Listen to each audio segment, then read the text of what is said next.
రాష్ట్రంలో అమల్లోకి రానున్న కొత్త వెహికల్ స్క్రాప్ పాలసీ 15 ఏళ్లు పైబడిన వాహనాలను తుక్కుగా మార్చాలని ఇప్పటికే నిర్ణయించిన సర్కార్ దానిని కొత్త ఏడాదిలో పట్టాలెక్కించనుంది. పాత వాహనాలను తుక్కుగా మార్చే ప్రక్రియ కోసం కేంద్రాలను కూడా ఏర్పాటు చేయడంతో పూర్తి స్థాయిలో అమలుకు రంగం సిద్ధమైంది. పాత వాహనాలను తుక్కుగా మార్చిన వారు కొత్త వాహనాలను కొనుగోలు చేస్తే ప్రోత్సాహకాలు కూడా అందించనుంది. ఇక రాష్ట్ర వ్యాప్తంగా తుక్కు వాహనాలపై ఆర్టీఏ అధికారులు ఫోకస్ చేయనున్నారు. మరి వాహన తుక్కు విధానం అమల్లోకి వస్తే జరిగే లాభాలేంటి? ఫిట్గా ఉన్న వాహనాలు గ్రీన్ ట్యాక్సులు కట్టుకుంటూ పోతే పరిస్థితి ఏంటి? ట్యాక్స్ మినహాయింపులు ఎలా ఉండనున్నాయి? ఇప్పుడు చూద్దాం.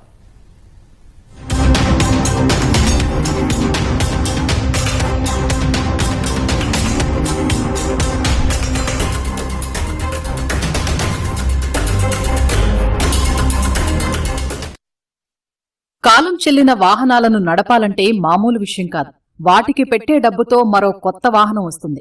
కానీ ఆర్థిక పరిస్థితుల కారణంగా చాలా మంది ఆ వాహనాలనే రిపేర్ చేయించుకుని వినియోగిస్తుంటారు. ప్రస్తుతం కాలం చెల్లిన వాహనాలు రోడ్లపై భారీగానే ఉన్నాయి.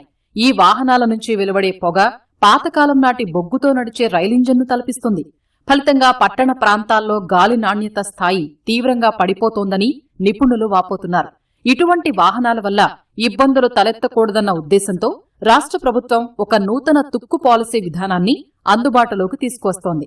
వచ్చే ఏడాది అమల్లోకి తీసుకురావాలని కూడా యోచిస్తోంది.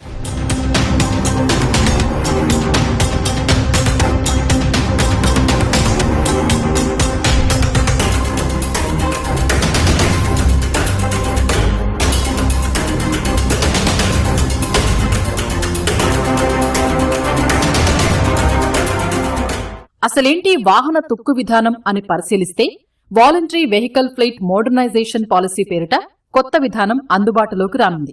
తెలంగాణలోని అన్ని వాహనాలకు ఇది వర్తించనుంది.